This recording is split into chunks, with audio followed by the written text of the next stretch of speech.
When does roster construction become an act of aggression against competitive balance itself? And what does it say about the Dodgers' absolute refusal to accept anything less than total domination that they're now hunting Freddy Peralta, a legitimate Cy Young candidate, while the rest of baseball watches helplessly, knowing they can't compete with this level of financial and organizational firepower?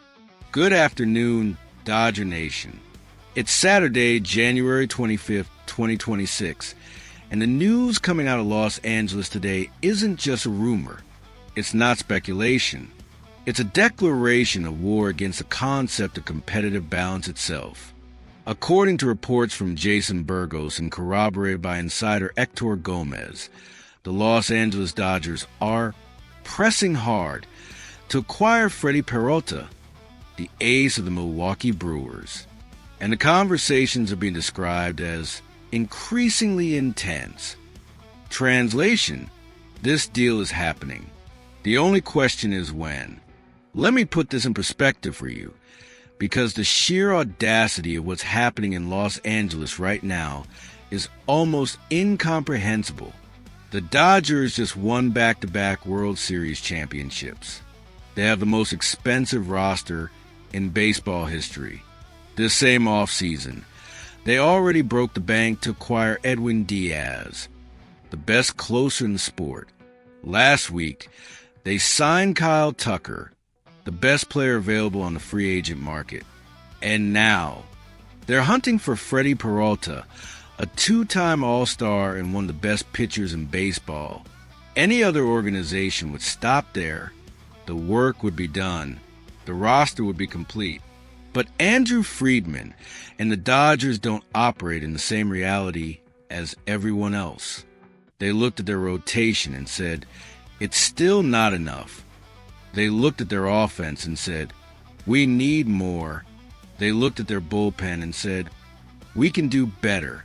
This isn't roster construction. This is psychological warfare. This is an organization that's decided the only acceptable outcome is total, absolute, undisputed dominance. Now, here's what makes the Peralta pursuit so infuriating for the rest of baseball. It's actually affordable. Freddy Peralta is only making $8 million in the final year of his contract. $8 million. For an organization that's already spent hundreds of millions on Kyle Tucker and Edwin Diaz, that's pocket change. That's the cost of a nice dinner in Los Angeles. And because the Dodgers have one of the best farm systems in baseball, they have the prospects to convince Milwaukee to part with their ace without sacrificing major league talent. Think about that for a second. The Dodgers can add a Cy Young caliber pitcher to their rotation without even touching their major league roster. They can do it with prospects. They can do it with young talent that's still developing. That's the advantage of having unlimited resources combined with organizational depth. That's what separates the Dodgers from everyone else. Let me read you what the report says about the sentiment around the league. Dismay and enrage. Those aren't casual words. Those are words that capture the absolute fury that's building across baseball. Fans around the country are watching a team that's proven something fundamental about the sport. With intelligent management, with unlimited resources, and with a complete refusal to accept anything less than perfection, you can absolutely buy championships. You can construct a dynasty. You can break the competitive balance of the entire league. And here's the kicker. If this trade goes through, if the Dodgers acquire Freddy Peralta, they'll have assembled, on paper, the greatest team in the history of sports. Think about it. Edwin Diaz closing games with his entrance music blaring and triple-digit fastballs. Kyle Tucker in right field, a former batting champion who can hit for power and average. Freddy Peralta joining a rotation that already features Shohei Ohtani, Yoshinobu Yamamoto, Roki Sasaki, Tyler Glasnow, and Blake Snell. That's not a baseball team. That's a collection of all-stars.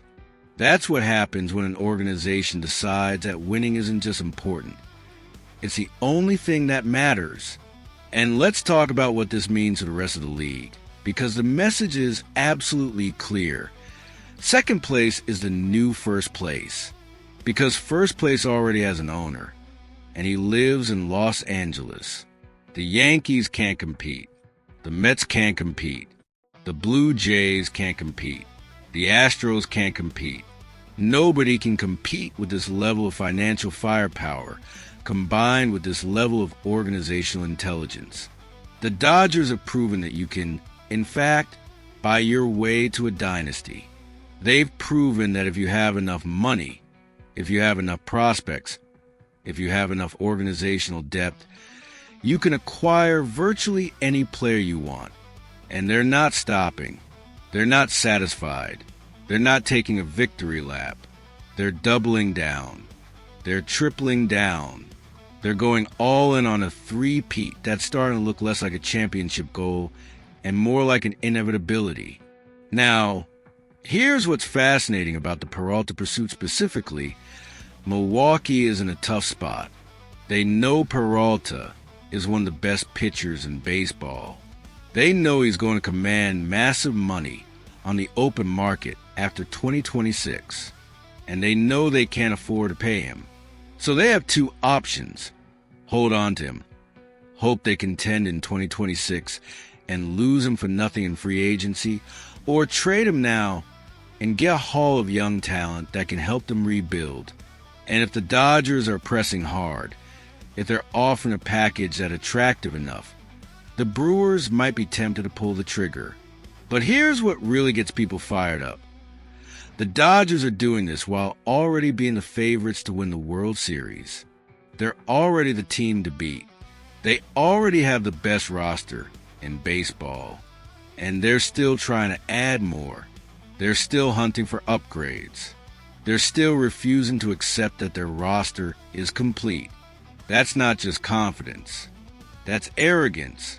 That's the kind of organizational swagger that makes other teams want to throw their lineup cards in frustration before the season even starts. The report captures the sentiment perfectly. The rest of baseball is watching in dismay and in rage. And why wouldn't they be? The Dodgers are essentially saying to the other 29 teams, we're going to spend more than you, we're going to have better players than you, we're going to have more depth than you, and we're going to win more than you. And there's nothing you can do about it. That's not competition. That's dominance. That's what a dynasty looks like when it's built on an unlimited budget. So where does this leave us? Well, the Dodgers are pressing hard for Freddy Peralta. The conversations are intensifying.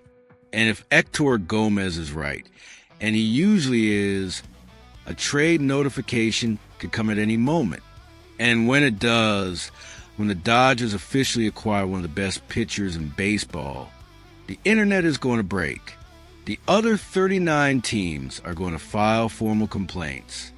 The commissioner's office is going to receive angry letters. And the rest of baseball is going to have to accept the harsh reality. The Los Angeles Dodgers have broken the game. If this breakdown got you fired up, if you're as outraged as I am about the Dodgers' relentless pursuit of perfection, do me a favor. Smash that like button and drop a comment below. Do you think the Dodgers should acquire Freddy Peralta, or is this too much? Is there a point where roster construction becomes unfair? Let me know what you think, because this is the kind of move that defines dynasties, and I want to hear from every single one of you. Let's go Dodgers.